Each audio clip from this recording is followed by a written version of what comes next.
Chemistry has now got its atomic equation. H times psi equals E times psi. But just because we have something that works doesn't mean we can interpret it. We are sure that H is an operator that represents an energy measurement, and it turns out to be a lot like Newtonian physics. The E is the energy result of the measurement, and we can verify energy values with actual energy measurements, such as absorption and emission spectroscopy. Now, the funky part of the equation that took some time to comprehend was the psi, which represents the state of the system at the atomic level. Let's look carefully at the solution of the hydrogen atom that we obtain using our new quantum mechanical equation.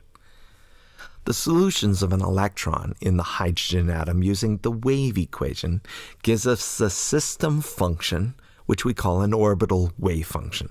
This will be a rather complicated function in comparison to the simple circular Bohr orbits. What is striking about this new result is that the function has three integer quantum numbers associated with it, denoted as subscripts n, l, and m sub l. Now remember the principal quantum number n that Bohr found that described the energy and the size of the principal shell of the orbit? Well, that same number shows up in our orbital using our new equation, and its fundamental meaning in describing the energy and relative distance of an electron from the nucleus has not changed. We can still think of n as a description of the principal shell that the electron resides. Now, we still have a much more complicated electronic structure and a lot of places for the electron to reside around the nucleus of the hydrogen atom based on our new orbital, but the energy of the orbitals will be identical to that of Bohr's atom. Remember, he did get the energies correct in his interpretation, so the energy equation of an orbit is the same as his, and as we know, relies on the principal quantum number alone. Now, one of the new quantum numbers we get from this new equation is given the letter L, and is called the angular momentum quantum number. This quantum number denotes a subshell of the principal shell n and describes the shape of the orbital. Now, if the principal quantum number is n, the subshells and value of L are restricted to integer values in the range of 0 to n minus 1. So if n equals 3, L can only have the values of 0, 1, or 2. The m sub L quantum number is called the magnetic quantum number because of the magnetic experiment that was used to identify and distinguish them. This quantum number gives us the orientation of the orbital, and it's the subshell. Now, as in the L quantum number, this m sub L value is limited by the other quantum values. So for a given L, the m sub L ranges from minus L to L. For example, if L equals 2, then m sub L can only have the values of minus 2, minus 1, 0, 1, and 2. The ground state, or lowest energy state of the hydrogen atom, would be where n equals 1, L equals 0, and m sub L equals 0. All other quantum number combinations would be excited states and can only be accessed if the atom absorbs just the right energy.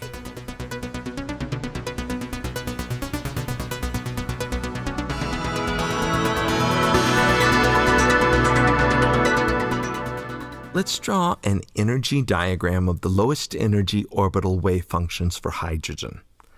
Along with all the variety of locations for an electron, denoted by all the different combinations of quantum numbers, there are many possibilities for orbital-to-orbital transitions, though there are rules that apply that we won't cover here, called selection rules, that govern which transitions are allowed and which are not. Now let us look at the example of an electron in the hydrogen atom moving from the excited n equals 3, L equals 0, m sub L equals 0 state to the n equals 2, L equals 1, m sub L equals 1 state.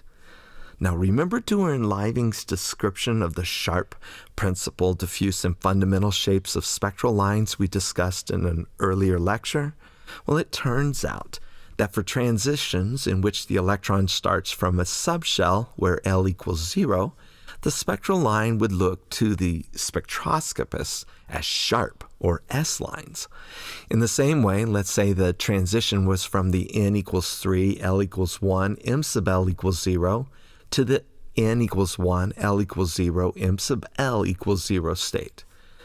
Dewar and Living would describe the spectral line produced from the transition from the L equals 1 subshell as a principal or P line. Similarly, a transition from an L equals 2 subshell would produce a fuzzy diffuse spectral line, or D lines, and a transition from an L equals 3 subshell would produce fundamental spectral lines, or F lines. Other letter substitutions for higher L quantum numbers are in the table. Now, these old spectral descriptions by the spectroscopists, S, P, D, F, and so on, were so ingrained in the science of that day that we still favor them over the quantum numbers L equals 0, 1, 2, 3 when describing orbitals. But be aware that the S, P, D, F designations are just substitutions for those actual quantum numbers. As we said before, we call these system functions, denoted by the Greek letter psi, as orbital wave functions. But it still begs the question, what is an orbital? The name orbital implies that we have a good idea of where the electron is at any one time, and it implies that it's something we could draw, synonymous with Bohr's circular orbits. Well, this is not quite correct. Heisenberg, remember, one of the fathers of quantum mechanics, was dealing with the question of how to locate electrons while trying to figure out the experimental results in an electron cloud chamber experiment. Heisenberg realized that what was observed was not the electron, but a rough approximation of the position of the electron from spot to spot via the condensation of the water droplets that made the clouds.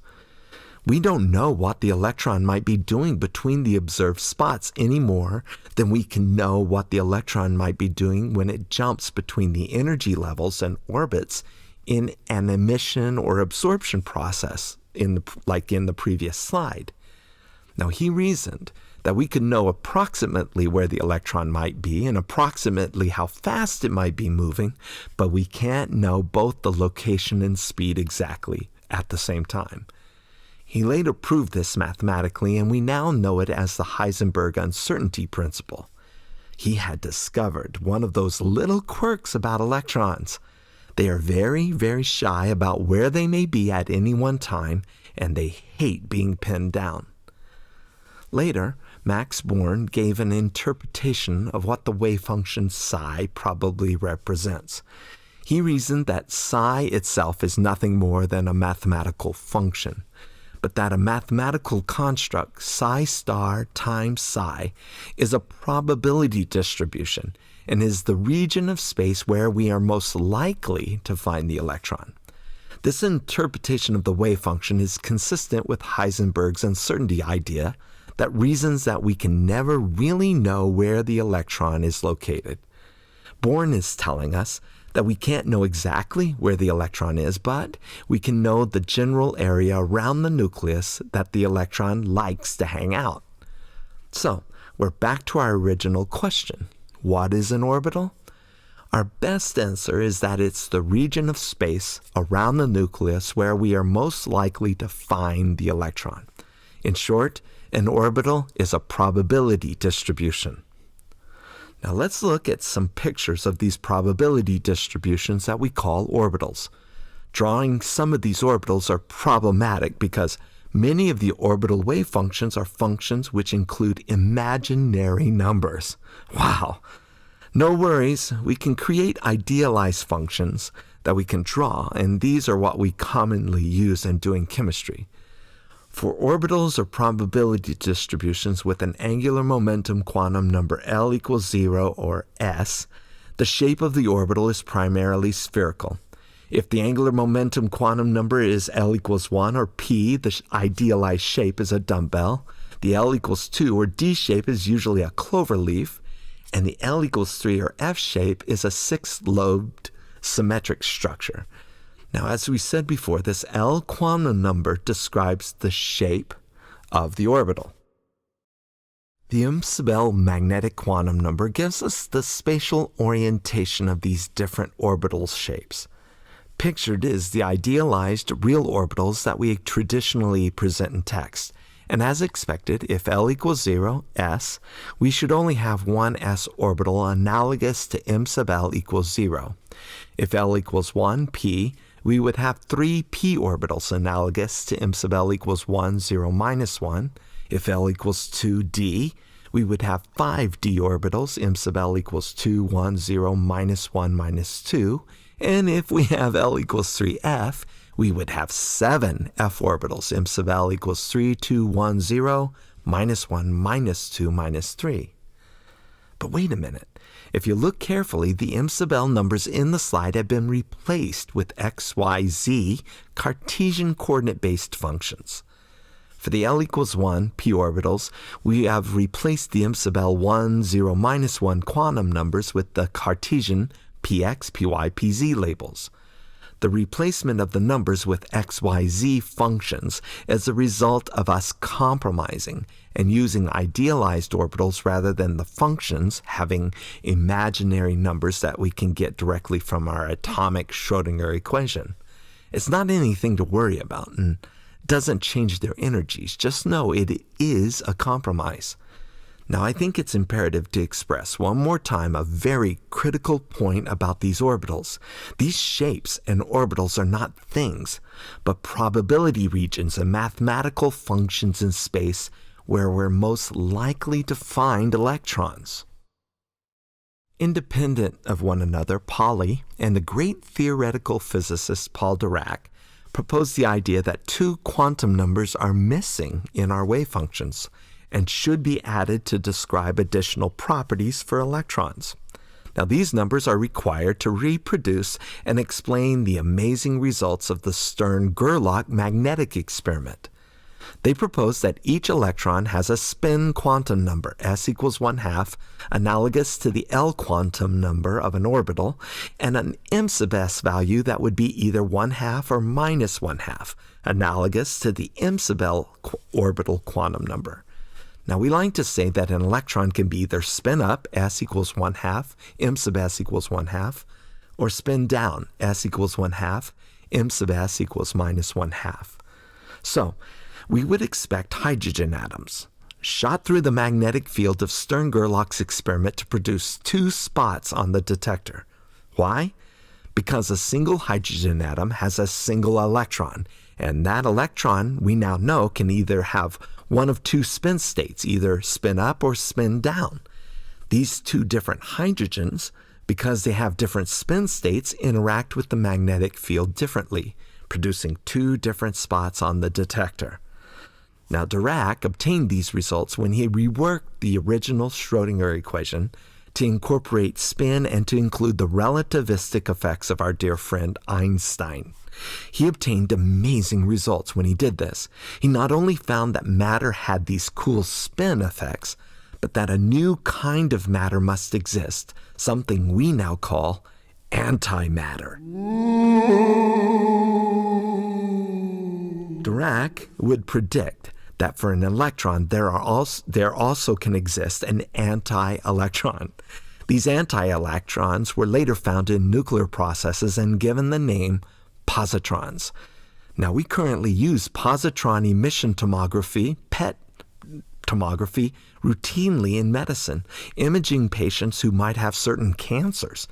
Wow, matter and antimatter is really amazing. Now, don't worry, we won't be doing antimatter chemistry in this course much, so you're safe. Now, Pauli would later reason that only 1 or 2, at most 2 electrons can exist in each orbital space.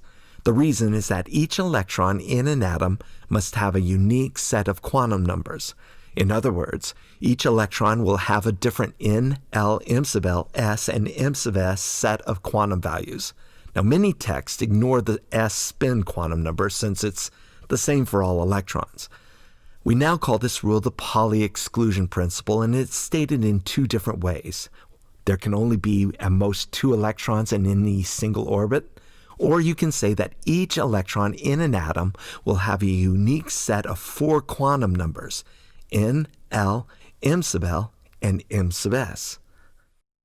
What a crazy world we live in. Bohr was right. If you're not amazed and shocked by the results of quantum mechanics, then you probably don't understand it. The quantum world is all about probabilities and defining the state of the system of matter, not by temperature or pressure measurements, but by using simple quantum integers. So, who cares? It's a good question to ask at times. These abstract ideas about quantum mechanics presented in these past few lectures are not usually used by a benchtop chemist. So hang in there. We're going to apply this new physics to the periodic table, chemical reactivity, and more importantly, how to simplify and use it in describing the bonding between atoms. Now that's something used by every chemist.